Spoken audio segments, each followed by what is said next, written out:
അപ്പോൾ ഇന്ന് നമ്മൾ വന്നിട്ടുള്ളത് ഒരു വെറൈറ്റി ഐറ്റം ആയിട്ടാണ്. ഇത് ചിക്കൻ്റെ തന്നെ ഒരു ഐറ്റമാണ്.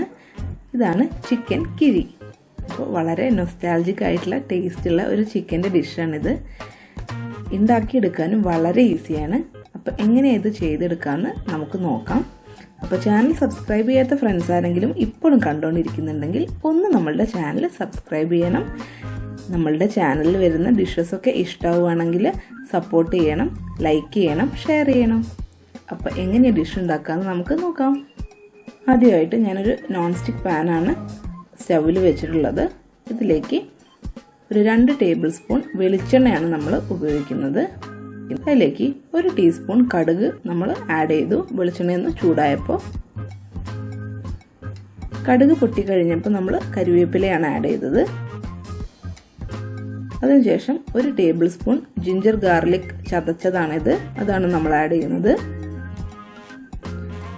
ഇനി നന്നായിട്ടൊന്ന് സോർട്ട് ചെയ്തെടുക്കാം. ഇനി സവാളയാണ്. ഇതൊരു 3 മീഡിയം സൈസ് സവാളയുണ്ട്. അത് നമ്മൾ ആഡ് ചെയ്തിട്ട് ഒന്ന് സോർട്ട് ചെയ്തെടുക്കുവാണ്.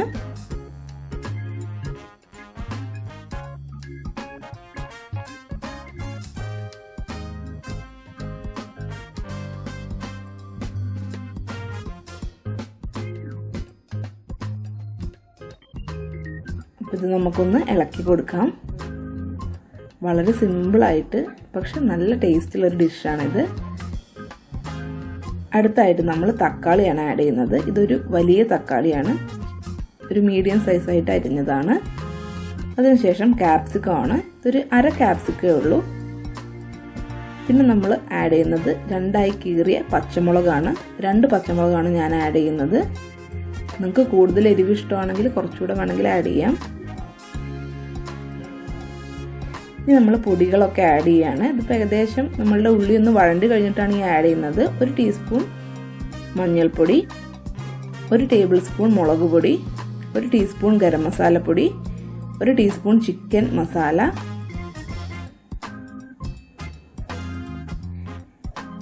ഇത്രയാണ് നമ്മൾ ആഡ് ചെയ്യുന്നത്. ഇനി നമുക്ക് ആവശ്യത്തിനുള്ള ഉപ്പും കൂടി ആഡ് ചെയ്യാം.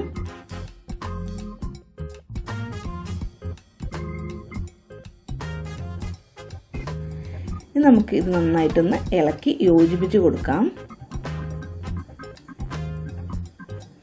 ഇനി നമ്മൾ ചിക്കനാണ് ആഡ് ചെയ്യുന്നത്. ഇതൊരു 600 ഗ്രാം ചിക്കൻ ഉണ്ട്. അതുകൂടെ ആഡ് ചെയ്തിട്ട് നന്നായിട്ട് ഒന്ന് ഇളക്കുക. നന്നായി കഴുകി വെച്ച ചിക്കനാണ്.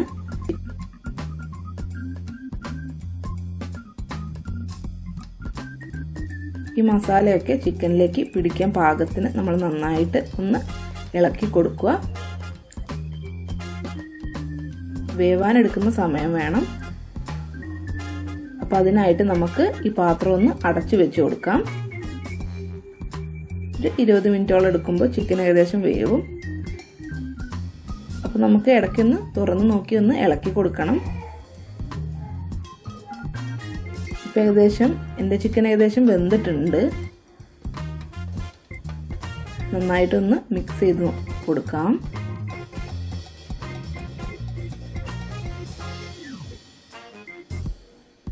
ഇനി നമ്മൾ ആഡ് ചെയ്യുന്നത് 1 ടീസ്പൂൺ നെയ്യാണ്. നെയ്യുടെ ഈ ഒരു ഫ്ലേവറും പിന്നെ വാഴേൻ്റെ ഇലയുടെ ഒരു ഫ്ലേവറും എല്ലാം കൂടി ആകുമ്പോൾ നല്ല ടേസ്റ്റുള്ള ഒരു ചിക്കൻ്റെ ഐറ്റമാണിത്. നിങ്ങളെല്ലാവരും ഒരു വട്ടമെങ്കിലും ഇതൊന്ന് ട്രൈ ചെയ്യണം. ഇനി നമ്മൾ മല്ലിയിലയാണ് ആഡ് ചെയ്യുന്നത്. ആവശ്യത്തിന് വേണ്ട മല്ലിയില ആഡ് ചെയ്യുന്നു. ഇളക്കി യോജിപ്പിക്കുന്നു.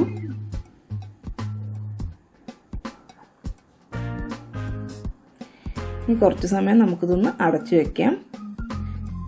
മല്ലിയിലയുടെ ഫ്ലേവറൊക്കെ ഇതിലേക്കൊന്ന് പിടിച്ചു കിട്ടാനായിട്ടാണ്. ഒരു 2 മിനിറ്റ് അടച്ചു വെച്ചിട്ട് ഞാൻ ഒന്ന് തുറന്നു നോക്കിയിട്ടുണ്ട്. അപ്പോൾ ഏകദേശം റെഡി ആയിട്ടുണ്ട്. ഇതിപ്പോൾ ഞാൻ വാട്ടി വെച്ച ഒരു വാഴയിലയാണ്. ഇത് നാക്കിലയാണ് എടുത്തത്. അതിലേക്ക് നമ്മൾ ഈ ചിക്കൻ്റെ റെസിപ്പി മാറ്റി ഇനി നന്നായിട്ട് നമുക്കൊന്ന് കെട്ടണം. അതിനു മുമ്പേ ഇതിപ്പോൾ ചെറുതായിട്ട് അരിഞ്ഞു വെച്ച പച്ച ഉള്ളിയാണ്, അതായത് സവാളയാണ്. അപ്പോൾ നമുക്ക് അതുകൂടെ ഒന്ന് ആഡ് ചെയ്യാം, നല്ലൊരു ഫ്ലേവർ കിട്ടും. എന്നിട്ട് നമുക്ക് ഈ പൊതി ഒന്ന് നന്നായിട്ട് കെട്ടി വെക്കാം. വാഴയുടെ നാരുകൊണ്ട് തന്നെയാണ് ഞാനത് കെട്ടുന്നത്. എന്നിട്ട് നമുക്ക് ഒരു 10 മിനിറ്റ് കൂടെ കുക്ക് ചെയ്തെടുക്കാനുണ്ട്.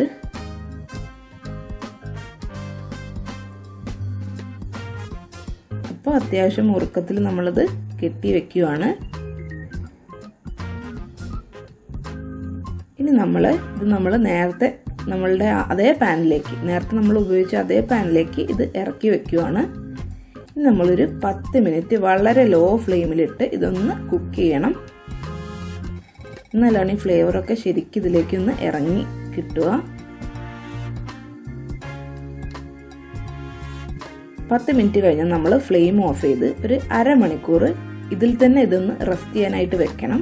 കൃത്യമായിട്ട് നമ്മളുടെ വാഴൻ്റെ ഇലേൻ്റെ ഫ്ലേവറും ഇതിലേക്ക് നന്നായിട്ട് ഇറങ്ങി കിട്ടാനാണ് നമ്മൾ അരമണിക്കൂർ റെസ്റ്റ് ചെയ്യുന്നത്. അത് കഴിഞ്ഞിട്ട് നമുക്ക് സെർവ് ചെയ്യാനായിട്ട് എടുക്കാം.